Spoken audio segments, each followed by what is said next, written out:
Hi everybody, Dan Illman and Mike Beer, the DRFBets Race of the Day for Wednesday, June the 26th, race number 4 at Belmont Park. We're going 6 furlongs on the Widener turf. It's an optional claiming race for 3-year-olds and up. Get involved with your DRFBets account. You read that right. Money back on the race of the day. Place $7 to win on any one selection in the race of the day this month using your DRFBets account. If your selection finishes second or third, you get your money back. Learn all the details at promos.drf.com. Let's meet the field for race number 4. This race part of a gigantic 2-day pick 6 carryover. Get those free Formulator Pass performances on the Race of the Day event page at drf.com. Download them, handicap along with us. We'll take the field in post position order, beginning with the number 1, All Systems Go. And Mike, this horse sold for a lot of money as a yearling. I loved his career debut at Gulfstream. It looked like he was just mowing the lawn on the lead, going 5 furlongs. And then he came back in the Bridgetown, his first start against winners. He missed the break. I thought he rallied evenly in traffic in a race that was won in gate-to-wire fashion. And then he disappeared. I think if he runs back to his 2 turf races, 6-1 is great value. Yeah, I agree with all that stuff. I'm with you. I loved his debut. I thought he was very unlucky in the Bridgetown. Whether he was going to win that race or not, he was badly compromised by his start in there and actually ran pretty well, I thought. And even, off that long layoff last time, Dan, on dirt, I suspect it might have just been a prep race. That's what it looked like. But he did not get a good trip in that race either. And he actually was running through the stretch. I think this horse has some talent. I'm definitely using the source in any kind of multiple race wager like the pick 6. I think if he breaks, and that's kind of an if, and there's a little bit of, questions about fitness. You're right. He's only had, 3 lifetime starts, and he's only raced once since April of 2018. If he breaks, why can't he sit a good trip just sitting in behind the leaders? One of those leaders might be the 2 Long Twist as we take a look at the Timeform US pace projector. It's a red bar scenario indicating that the pace is expected to be fast. Long Twist scored last time out for Leo O'Brien, and I looked at that race and I had a little bit of trouble with it, Mike.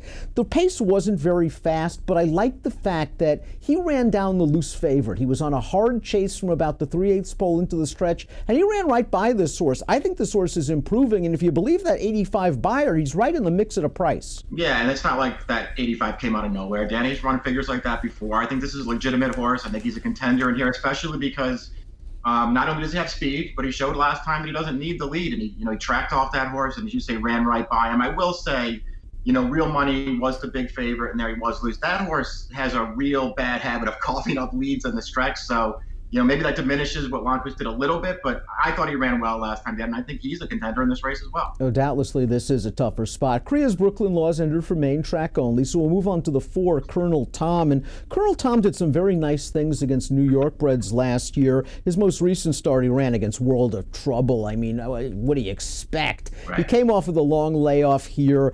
George Weaver has been working him steadily. I like the fact he's been working him quickly. I like the fact that Jose Lezcano decides to take the mount here. This is a horse that Timeform US believes can be on the lead and show fresh speed. Do you think that they're using this race as a prep run for Saratoga where he ran so well last year? Because to be honest with you, you're supposed to draw a line through that Allied Forces. You're left with that big 90 fig. Yeah, I mean, it could be that situation where they're, getting him, making sure they get him a race before they head up to Saratoga. On the other hand, I wouldn't take him too lightly because he's run some fast racing. He's got big speed.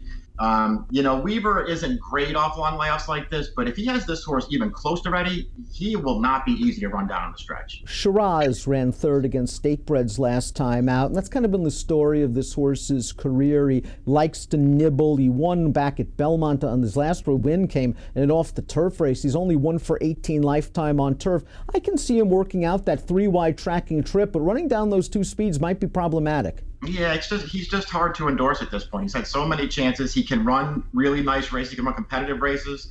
He never seems to win.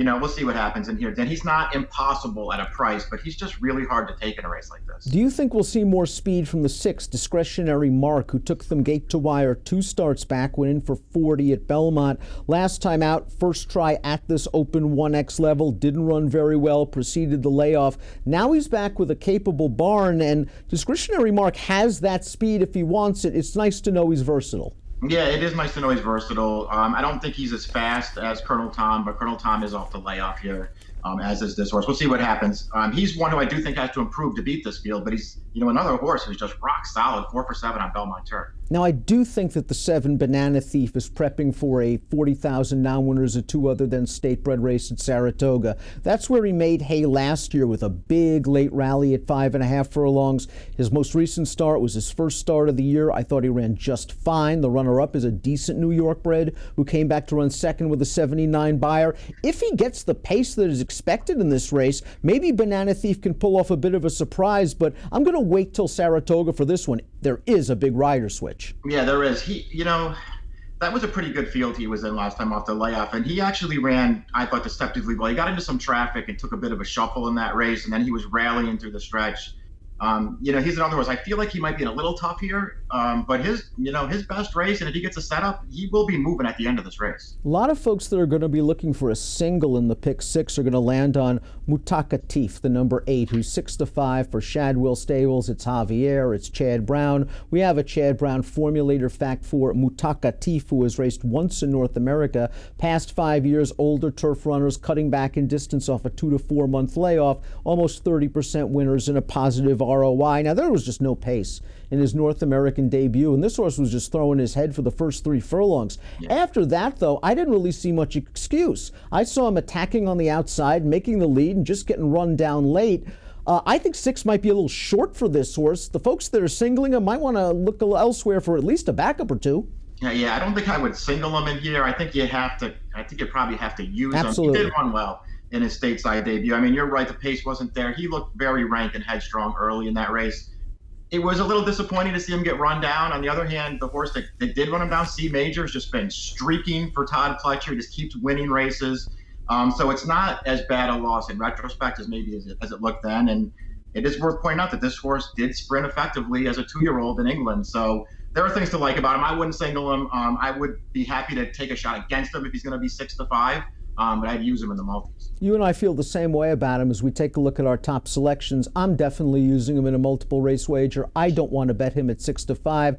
You're going with the intriguing all systems go, has the upside, goes out for a great trainer in John Terranova. Love getting him back on the grass. And I'm going to take a chance with Lawn Twist in here. This is a gigantic step up. I mean, you're absolutely right. Running down a horse the caliber of Colonel Tom is not exactly the same as running down a horse the caliber of Real Money. It's like a different planet. But I think this horse offers some good value for Leo O'Brien. I'm going 2-8-1. Those are the 3 I'll use in the multis. You're going all systems go. You'll bet him the win at 6. Who else would you use? Yeah, I'm definitely betting this horse to win. I went 1-8-4-2. I'd probably try and use the 1 and the 8 probably on a main ticket, and the 2 and the 4 as backups.